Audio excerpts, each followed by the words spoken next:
मेरे फादर को 2 साल पहले कैंसर हुआ था। उसके बाद मैंने उनको पुराना घी खिलाना स्टार्ट किया है। 11 महीने में पेट स्कैन वापस किया तो 98% क्लियर हो गया।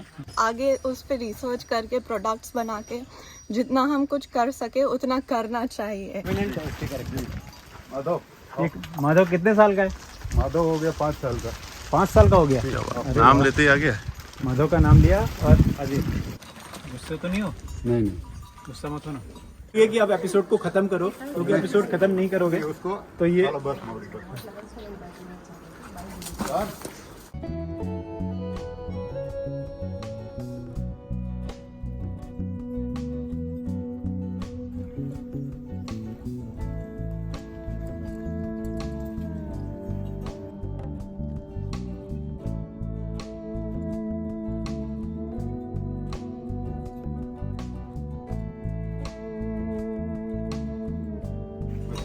मत कर माधव, मत कर। वाइट कपड़े डॉक्टर नहीं हो।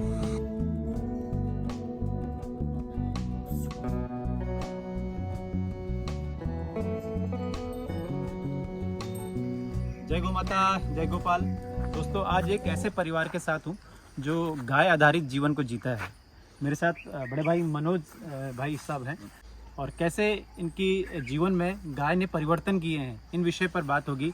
हमारे साथ उनकी सुपुत्री जो खुद बताएंगी कि उनका नाम क्या है और वो मेरा क्या। नाम स्नेह है और आप कितना पढ़ी लिखी? मैंने बीकॉम किया है और अभी मैं सीएस की पढ़ाई कर रही हूँ। आपका नाम क्या है? मेरा नाम शिवम है और मैंने भी बीकॉम ख़त्म किया है और हाफ वे थ्रू एमबीए हूँ मैं। अच्छा, और आपका नाम क्या है? मेरा नाम ध्रुव है। मैंने बीटेक ख़त्म किया है और मैं कैट के लिए प्रिपेयर कर रहा हूँ। मनोज भाई साहब, 2 पुत्र 1 पुत्री आपके पास हैं और इतने सारे नवरत्न हैं गायों में। तो ये गाय के करीब आने की क्यों आपको पड़ी कि भाई अच्छा खासा फार्म है, जीवन पद्धति आपकी दूसरी चलती होगी, तो आप गाय के करीब क्यों आए? गाय के करीब तो मैं बचपन से थे। हमारे घर में जब मैं 5 साल का था तभी से गौ माता तो थी, मगर साथ में भैंसें थी। तो गौ माता तभी से साथ में थी। मगर मेरा ये लड़के का 15-16 साल पहले बर्थडे था, तब उन्होंने बोला कि मुझे एक पोनी ला के दो। तब मुझे इतना पता नहीं था, इंग्लिश में पोनी समझ नहीं रहे थे। हॉर्स के बच्चे को पोनी बोलते। तो लेके उसके अब 8-10 दिन बाद एक गौ माता लेके आए। उसके बाद धीरे धीरे 15-20 दिन में ये फार्म लिया और 10 गौ माता लेके फिर ये इतने सालों से उनकी सेवा में बस चल रहा है। तो अभी कितनी गौ माताएं हैं? अभी 120 के करीब है मेरे पास गौ माता। अच्छा, 120 के करीब है। तो आपके बच्चों को गाय का करीब होना पसंद है? वो तो आप उन्हीं से पूछ सकते हो। ये हाँ, मेरी से बेटी आप को क्या तो बहुत कहेंगे, गाय पसंद आपको है। पसंद जी, है? बिल्कुल मुझे बहुत पसंद है। जितना मैं आती हूँ फार्म पे उतना मेरा अटैचमेंट बढ़ता जाता है, तो काफ़ी ज़्यादा अच्छा लगता है। जब मैं आती भी हूँ तो मैं सिर्फ गौशाला में बैठी रहती हूँ और मुझे यहाँ टाइम स्पेंड करना काफ़ी अच्छा लगता है। आजकल की जो पीढ़ी है, जो यूथ है, जी। उसको तो गाय का कोई मतलब नहीं पता। सही मायनों में हम कहें तो उसको ये नहीं पता है कि गाय दिखती कैसी है, एक्चुअल में गाय हमारी जो अपनी इंडिजीनियस ब्रीड है वो कैसी है, उन्हें पता ही नहीं है। जितना मैं आपको जानता हूँ, आपके घर में एक ऐसा केस निकला जिसने आपके जीवन में बहुत परिवर्तन जी, मेरे फादर को 2 साल पहले कैंसर हुआ था। तब अहमदाबाद में HCG हॉस्पिटल में लेके गया तो प्रोस्टेट का कैंसर था। डॉक्टर ने बोला अगर स्प्रेड नहीं होगा तो ऑपरेशन हो जाएगा, तो ठीक हो जाएगा। पेट स्कैन करने के बाद पता चला कि लीवर में, स्पाइन में, फेफड़े में, सब जगह पूरा स्प्रेड हो गया था। उन्होंने बोला कि अगर ज़्यादा से ज़्यादा हम अच्छा सोचे तो ये 1.5 से 2 साल तक है। उसके बाद मैंने उनको पुराना घी खिलाना स्टार्ट किया है। 11 महीने में पेट स्कैन वापस किया तो 98% क्लियर हो गया। और अभी ये 5 तारीख को 8वें महीने में दूसरा पेट स्कैन किया है। 100% क्लियर हो गया। ना ऑपरेशन की ज़रूरत है, ना कुछ करने की ज़रूरत है, एकदम क्लियर है। और रिपोर्ट के साथ मैंने रिपोर्ट भी दिखाए हुए और दिए हुए हैं। आपको मैं इस पूरे एपिसोड में ये रिपोर्ट दिखाऊंगा। आपने कहा कि मैंने पुराना घी खिलाना शुरू किया जी। तो आपके पास उस वक्त कहाँ से, आप तब से पहले से स्टोर करते थे क्या? मैं 14-15 साल से घी स्टोर करता हूँ। मैंने कभी आज तक बेचा ही नहीं है। तो उस समय से मेरे को 12 साल पहले किसी ने बोला था कि 3 साल पुराना घी से कैंसर का इलाज कोई साधु महात्मा कर रहे हैं। तभी से मैं इकट्ठा किया जा रहा था। ऐसे ही मतलब हाँ, ऐसा कुछ हाँ, और वैसे पता था कि पुराना घी होगा तो बहुत बीमारियों में आयुर्वेद में ऐसा कुछ काम आएगा, इस हिसाब से बेचना नहीं था तो इकट्ठा करता रहता था कि ये जितना भी पुराना होगा इतना अच्छा रहेगा। बस यही सोच थी, इसलिए इकट्ठा किया जा रहा था। जब फादर को ऐसा हुआ फिर इतना कुछ पता नहीं था कैसे दिए जाए, तो खिलाने स्टार्ट किया और उसको एकदम केयर हो गया पूरा। तो जो आपके पास मैं देख रहा हूँ ये बछड़े बछड़ियाँ हैं यहाँ पर, जी तो शुद्धता को लेके आपको, ये तो गिर नस्ल की गायें आप हाँ, पालते हैं सब गिर नस्ल की है मेरे तो आपके पास। आपका पैमाना क्या कहता है? शुद्धता भी कोई चीज़ होती है? मतलब गायों की प्योरिटी जो हम बात करते हैं ना कि यार ये भावनगर ब्लड लाइन है, ये बुतवाड़ है, तो ये इस पर आपका क्या विचार है? देखो प्योरिटी होती होगी, मगर मुझे इतना नहीं पता था कि ये भावनगर ब्लड लाइन ये भूतोड़ की है कि ये कहीं और की यहाँ है, ऐसा कुछ पता नहीं था मुझे। मैंने स्टार्ट किया तो मैं ऐसे गौ माता लेके आया था, फिर धीरे धीरे नॉलेज ऐसे बढ़ता भी है। कहा अभी थोड़े 5 साल से देख रहा हूँ यूट्यूब में कहीं और भी, तो ऐसा पता चलता। नहीं तो मुझे तो बस गौ माता है और उसमें सब में कुछ ना कुछ है ही। जितना आप ले सको उतना लो। हमारी कैपेसिटी उनसे कितना लेने की है ना, वो उनकी देने की तो इतनी क्षमता है कि हम सोच नहीं सकते। अच्छा, आप बच्चों आप लोग बताओ कि आप लोग गाय से जितनी भी इंडस्ट्री आजकल आप लोग देख रहे होंगे, गाय आधारित बहुत सारे काम होते हैं, चाहे गौमूत्र से अर्क बनाने का हो, जैसे आपके पिताजी ने घी स्टोर किया हुआ है। क्या आप लोग कभी ऐसा सोचते हैं कि हम इस विषय पर जाएंगे, इस पर कुछ काम करेंगे, ऐसा कुछ दिमाग में आता है कि ऐसा करना चाहिए? जी बिल्कुल, क्योंकि जब हमारे पास इतना सारा रिसोर्सेज है, जब गौ माता हमें इतना कुछ दे रहे हैं, तो डेफिनेटली उससे कुछ करके हमें एज अ सर्विस, गौ माता के थ्रू एज अ सर्विस अगर हम सोचे तो भी कुछ आगे उस पर रिसर्च करके प्रोडक्ट्स बना के जितना हम कुछ कर सके उतना करना चाहिए। देखिए भारतीय नस्ल की जितनी गायें हैं उन सब में, चाहे वो किसी भी क्षेत्र की हो, चाहे उत्तराखंड की हो, चाहे कर्नाटक की हो, केरल की हो या फिर गुजरात की हो, हर गाय की एक अपनी खूबी है। उसके दूध में, उसके गौमूत्र में, उसके गोबर में एक गुण है, सब में औषधि गुण है। और ये आज का कोई अंधविश्वास नहीं है कि या टीवी में यूट्यूब में सुनी हुई बात है। ये हमारा आयुर्वेद गाय पर निर्भर था। हमारा आयुर्वेद का जो मुख्य आधार था वो गाय थी। और आज विज्ञान भी ये मानता है कि गौमूत्र में वो ताकत है, वो उससे भी कैंसरियस जो कैंसर के जो पेशेंट होते हैं उस पर वो भी इलाज होता है। घी तो एक अलग वो है, लेकिन गौमूत्र से भी इलाज होता है। गोबर में इतनी ताकत है, ये मिट्टी में ये ताकत जो है ये गोबर ने दी है, गौमूत्र ने दी है। गौमूत्र से तो 100% ठीक होता है। उसमें तो बहुत सारी ज़्यादातर बीमारी गौमूत्र से ठीक कर सकते हैं। उसके आयुर्वेदाचार्य और जिनको जो पता है वो ठीक से करे। गौ माता के गौमूत्र से कुछ भी ठीक हो सकती, कोई भी बीमारी मेरे हिसाब से। तो भाई साहब ये पूरा फार्म हाउस कितने एरिया में है? ये 9 बीघा, मतलब हमारे यहाँ 4 एकड़ के करीब होगी। हाँ। तो यहाँ क्या क्या खेती में क्या क्या कुछ होता है? बस खेती में तो हम तो गौ माता के बाजू में मेरा दूसरा एक 22 एकड़ जितना है, उसमें सब गौ माता के चारा ने वही सब हम करते हैं। बाकी फसल कुछ नहीं? फसल कुछ नहीं करते। फसल ज़्यादा से ज़्यादा हमारे खाने के लिए सब्जी ने वो सब करते, बाकी कुछ नहीं। लेकिन फसल भी करना जरूरी है, क्योंकि जैसे ये तूर की दाल है जी। अब ये तूर की दाल मैंने उड़द की दाल 22 फीट ऊंची देखी है, बेल इतनी ऊंची 22 फीट। नॉर्मली आप केमिकल फर्टिलाइजर से अगर खेती करते हैं तो इतने ऊंची होंगी। जैसे ये है, ये अभी अगर आप इसमें पूरी तरीके से इन सब का लगें तो ये और इतने बड़े बड़े पेड़ हो जाएंगे। ये सिर्फ चंदन के हिसाब से, उसको सपोर्ट के हिसाब से हमने लगाए हुआ है। हाँ। ऐसे खेत पैदाश के लिए ऐसा कुछ नहीं है। इसलिए ये हो सकता है।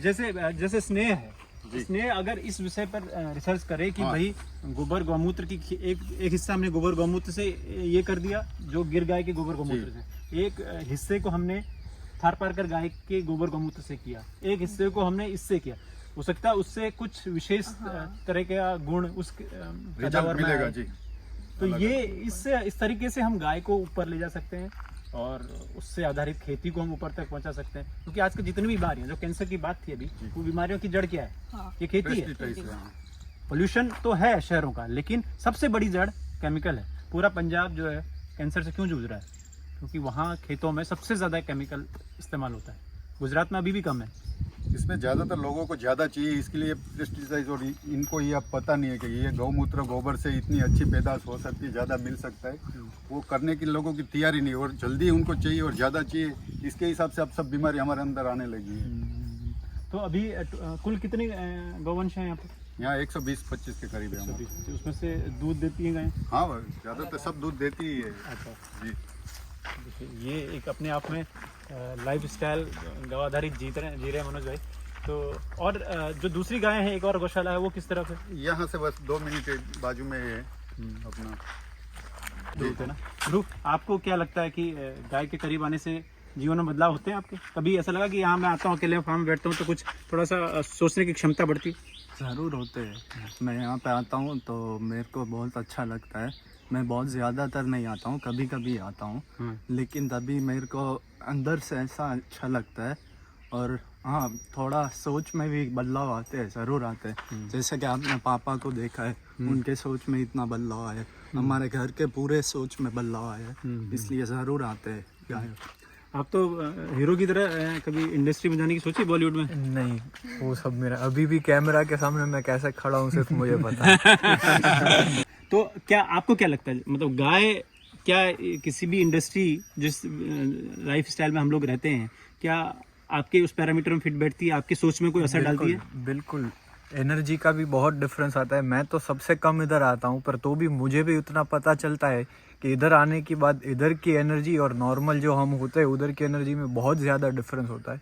वो हम एक्सप्रेस नहीं कर पाते, पर फील हो जाता है आपको कि कुछ तो डिफरेंस है। और रही बात लाइफस्टाइल की, तो ये सब जो हमको खाने पीने में सभी तरह में काम आता है। ये क्वालिटी जो है, कितना भी तुम ट्राई करो, कितने भी पैसे देने पे आपको मिलेगी नहीं, तो वो आपको नर्चर करेगी। हेल्थ वाइज भी आपको बहुत हेल्प मिलेगी कि आप ये सब खाने पीने को मिल रहा है, क्योंकि ये आजकल मिलता नहीं है कहीं भी। कितना भी ऑर्गेनिक के नाम पे आप कुछ भी खाओ, जो आप होम ग्रोन खाओगे पियोगे उतना तो कुछ भी नहीं मिलेगा।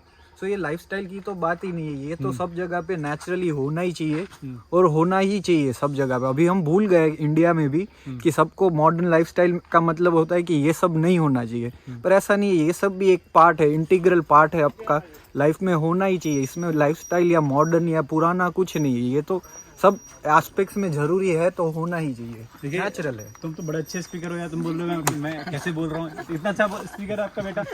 देखिए ये आज की यूथ है, ये अगर इस तरह के फील्ड में हमारी पुरानी वैदिक परंपरा से जुड़ेंगे तो ये और इनोवेटिव करेंगे। इनका सोचने का तरीका दूसरा है। हम इनसे 20 साल पहले की पीढ़ी है, हमने कुछ और सोचने की कोशिश की, आप लोग कुछ और बेहतर करने की कोशिश करेंगे। क्योंकि देखिए गाय है तो हमारी संस्कृति है, हमारी संस्कृति है तो हम हैं। बिना कोई भी दुनिया का कोई भी देश उठा के देख लीजिए, उसने अपनी संस्कृति को छोड़ा तो वो धीरे धीरे नष्ट हो गया। जो भी करना है, जैसा भी करना है, अपनी संस्कृति के आसपास करना है। कोई भी संस्कृति खराब नहीं होती। किसी दूसरे हम कहेंगे कि ब्रिटिशर्स की संस्कृति खराब है, तो वो उनका जीवन पद्धति उस तरह की है, हमारी जीवन पद्धति भी इस तरह की रही है। हम इसको छोड़ देंगे तो वो खराब रहेगा। जैसे बात जर्सी एचएफ की आती है या हमारी इंडिजिनस काऊ की आती है। जर्सी एचएफ उनकी संस्कृति के हिसाब से, उनकी जो मेटाबॉलिज्म था बॉडी के अंदर, वो उनके हिसाब से वो गाय ठीक थी, उनको वो सूट करती थी। हमारा जो डीएनए बना है, हमारा जो शरीर का निर्माण हुआ, वो इन गायों पर आधारित है। हम वहाँ का दूध अगर पियेंगे तो तब वो हमें नुकसानदेह हो सकता है। हमारे लिए ये कभी नुकसानदेह नहीं हो सकता। नहीं, ये तो जीवन में कभी नुकसानदेह हो ही नहीं सकता है। जब कृष्ण भगवान के पास इतनी गौ माता थी और वो चोरी करके मक्खन खाते थे, हमारे पास कुछ नहीं, फिर भी हम दिखावा करते हम ये जो उसके पास इतना होने के बाद वो चोरी करके इसलिए खाते थे कि लोगों को समझाते थे कि ये कैसे भी करके आपको खाना है। ये जीवन में आपको कितना जरूरी है और गौ माता क्या दे सकती है, वो हमारी सोच से परे है। और इसमें इतनी ताकत है ना कि आप और विज्ञान भी आज तक वो साबित पूरी तरह नहीं कर पा रहे कि इसमें कितनी ताकत है।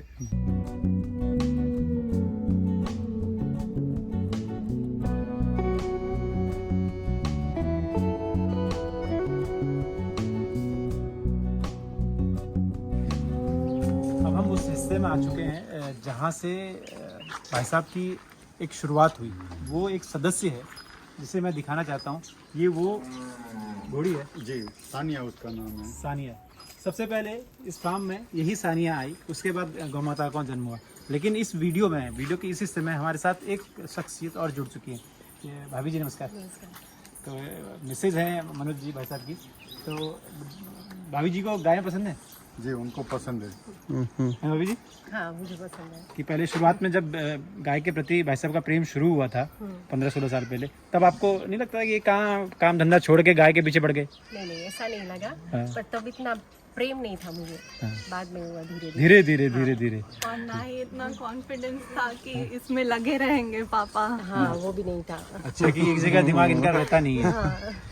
वो ज़्यादातर लोग ये बोलते थे कि ये 5-6 महीने में थक फिर थक जाएंगे, जाएंगे। अच्छा लेकिन गौ माता की मेहरबानी से और ऊपर वाला ने मेरे उसमें सेवा इनकी लिखी है, तो अब तो पूरा जीवन ही बच्चों को भी ये बोलता हूँ कि कुछ भी हो जाए गौ माता की सेवा में से मत निकलो, आप जो भी करना है करो, परिवार में गौ माता तो होनी ही चाहिए। तो भाभी जी अब आपको लगता है कि गाय की होने से, आपके करीब होने से आपके जीवन में, या पारिवारिक एक केस तो बताया कि ससुर जी में ऐसा हुआ, लेकिन उसके अलावा कुछ आपको लगता है कि हाँ मेरे अंदर भी एक आत्मविश्वास बढ़ता है या हाँ वो है कि शारीरिक थोड़ा शक्ति आई है उससे। अच्छा, और मानसिक रूप से? हाँ मानसिक भी। क्योंकि गाय के रहने पास में रहने से और ये मनोज के नेचर में बहुत बदलाव आया है इनकी वजह से, माता जी की वजह से, गाय माता जी की वजह से। अच्छा, पहले गुस्से थे, अब थोड़ा सा cool हो बहुत गुस्सा था। हाँ, क्योंकि मैंने सुना है कि मनोज भाई साहब जो है गुस्से नहीं, में। गुस्से बहुत वाला था, change आया मगर उसकी nature में। 98% गौ माता के हिसाब से इसकी कृपा से चेंज आया। गुस्सा नाम की चीज ही निकल गई। और यहाँ ये सब आपने चारा लगाया है? जी, ये नेपियर है? ये नेपियर है। नेपियर की कोई खास वैरायटी है या ऐसा? नहीं, बुलेट नेपियर है इसमें, और जवार मक्का वो सब लगाते हैं, जिंजवा। अच्छा, जिंजवा भी लगा। जी, तो ये कितना, यहाँ कितने में है, ये कितना बीघा में? ये 54 बीघा है ये 54 सब। बीघा, ये वाला हिस्सा। जी, अच्छा, उसमें सब में आपने जो है इन्हीं हाँ, इस सब में गौ माता, उसके बावजूद भी इतना मेरे को पूरा नहीं होता है। अच्छा, ठीक है। ये और आपने गौ माताएँ इधर खुले में छोड़ी हैं, उनके कुछ बच्चे इधर हैं। जी, तो और अंदर यहाँ पर रात में आ जाती होंगी? हाँ, अभी दोपहर को दूध निकालने समय भी इधर लेंगे, फिर रात को भी छोटे बच्चों को उनको अंदर ले लेते, बड़ों को फिर दूध निकालने के बाद वापस छोड़ देते, ज़्यादा ठंडी रहेगी तब अंदर लेंगे। नेचर में उनको अच्छा लगता है तो ऐसे रखते हैं। अच्छा, जो आपने पहली बार जब आप गाय लाए थे, जी, वो गाय है अभी? नहीं, वो गाय माता चली गई, उसकी समाधि हमने लगाई हुई है। अच्छा, समाधि बनाई है जी। उसका बछड़ी या हाँ बछड़ा? है, वो है, उसकी बछड़ी। तो वो आप हमें दिखाइएगा। जी, और क्योंकि आप 15-16 साल से पाल रहे हैं गाय को, तो क्या गौ माता देखो, क्योंकि सबसे प्राइमरी जो चीज़ होती है, कोई भी गौपालक भी करता है तो वो दूध की खातिर करता है। जी, तो आपने अपने जीवन में अभी तक गिर नस्ल की कोई भी गाय अगर देखी है, कितना दूध देने की क्षमता है? क्योंकि लोग बड़ी बड़ी बातें करते हैं कि ये इस लाइन की है, इतना दूध देती है। भ्रमित जो होता है ना किसान, वो इस वजह से भ्रमित भी होता है। आप थोड़ा सा इस बारे में क्लियर करिए। मुझे भी स्टार्टिंग में लोग ऐसे बोलते थे 20 लीटर 25 लीटर इतना दो समय का, मगर मेरे पास सबसे ज़्यादा दूध देने वाली एक गौ माता थी सरस्वती, वो 21-22 लीटर दूध पर दिन का देती थी हर दिन। अच्छा, 21-22 लीटर आपने जी, देखा है? हाँ, वो एक ही गौ माता मैंने दी तो 16-17 लीटर के करीब। और मैंने दूध के हिसाब से ये ऐसा कभी सोचा ही नहीं कि दूध के हिसाब से, हाँ, उनसे जो मिलता है ना वो कितना भी खर्च, कितनी भी कीमत चुकाने से वो नहीं मिलता। इसलिए गौ माता के साथ सबसे ज़्यादा रहने के कारण ये है कि मेरे में इतना बदलाव आया और इतनी संतुष्टि है ना कि कुछ मुझे ऐसा नहीं कि मुझे ये भौतिक सुख ये कुछ चाहिए, बस ये जो मज़ा है ना वही मिलता रहे, वही काफ़ी है। तो ऐसा क्यों किया है कि कुछ हिस्सा गाय का उधर रखा है, कुछ हिस्सा इधर रखा है? वो पहले उधर ही था तो छोटी जगह थी, उसके बाद में ये बड़ी ली तो एक जगह सब नहीं रह पा रहे, थोड़ा ज़्यादा गौ माता हो गई, इसलिए थोड़ा दूध देने वाले इधर रखे, छोटी बछड़ियाँ वो सब उधर रखे हुए हैं सब। देखिए, हम लोग आए और ये सिया भाई साहब के पास आ गए, तो ये नलता आपकी लाडली है। भाई हमारे तो गौ माता सब लाडली है, हम उनके लाडले कैसे बने वही सोच रहे हैं। तो ये इतनी अलर्ट क्यों, सब हमें क्यों देख रही हैं? बस यहाँ बहुत कम लोग ऐसे नए लोग कोई आते नहीं और ऐसा कुछ नहीं, इसलिए उसको थोड़ा अलर्ट हो गया कि क्या कितने लोग कौन है। तो ये इसका ये कितने साल का नंदी है? ये इसको 8 साल हुआ है। 8 साल हुआ है जी, अभी इसको लंबे हो गया तो थोड़ा वीक हो गया है। अच्छा, मैं देख रहा हूँ कि कदकाठी वाइज बड़ी अच्छी है गायों की। ये कुछ खास मतलब आपने क्या यहाँ की हैं या आप जगह जगह से आपने भी कलेक्शन किया? नहीं, मैंने तो समझो 14-15 साल पहले 8-10 गौ माता कलेक्ट की थी। हाँ। और अभी 4 साल पहले मतलब 8-10 और गौ माता ली थी, वो तो मैंने ऐसे दे दिया। ये सब मेरे यहाँ ही सब बड़े हुए हैं। आप ही के यहाँ सब मेरे ये ज़्यादातर ये गौरी माँ है, बस ये गौरी माँ है, उनका ही सबसे ज़्यादा सबसे ज़्यादा उनकी बछड़ियाँ और तो बस मौड़ी थोड़ा गुस्सेल भी है। वो बहुत गुस्सेल है। 100 बच्चों में से 90 बछड़ियाँ इनकी हुई है। अच्छा। मतलब जब इनकी जो बछड़ियों की बछड़ी भी होती रहती है हाँ। तो बछड़ियाँ होती है। मुझे लगता है आपको ये वाला जो पैटर्न है ये कुछ ज्यादा प्यारा है। तो मुझे इतना पैटर्न के बारे में पता ही नहीं था। गौ माता की पैटर्न होती ही नहीं है। जो गौ माँ है वो माँ ही है। कितनी भी अच्छी दिखे या किसी को बहुत अच्छा लगता है किसी को, तो माँ की कोई पैटर्न नहीं होती है, सिर्फ माँ होती है। माँ होती है। ये सच्ची सेवा है। मैं बहुत सारे लोगों से मिला हूँ सर, जो इतना पूछो तो इतना बताते हैं। सच्चाई कितनी होती है भगवान जानता है, लेकिन मेरे को पहली बार कोई ऐसी शख्सियत मिल रही है जो बस गाय के बारे में पूछने पर बता रहे हैं कि सिर्फ माँ होती है। हाँ सही है ना। अगर मुझे कोई काम करना है या बिजनेस करना है तो उसके ऊपर मैं झूठ बोलूँ तो ठीक है। गौ माता के नाम से झूठ बोलने का कि हमने 5 स्टार लाइफ छोड़ के यहाँ पे आ गए। मैं 10 साल तक बॉम्बे में बिजनेस करता था। इनकी सेवा से मुझे अब ऐसा हो रहा है कि मेरा पूरा जीवन इसके साथ गुजर जाए, वही बहुत है। ये देखो इतनी अग्रेसिव हो रही, फिर भी मैं बीच में आ जाता हूँ तो नहीं आ रही। कर रही है। ऐसा बहुत कम देखा गिर में, बहुत कम। तो ये हमने गाय भी गौरी दिखाई। माँ बस।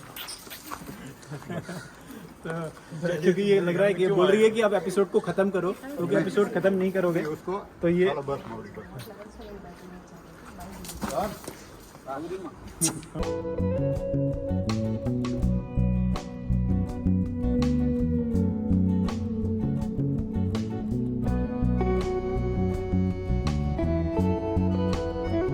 मनोज जी के फार्म का ये एक और हिस्सा है। देखिए यहाँ पर आपको बहुत सारी गौ माताएं, नंदी, हीफर सब दिखेंगे और बहुत ही अच्छी सेहत, काबरे कलर में, वाइट कलर में, एलईडी सब कुछ है यहाँ पर।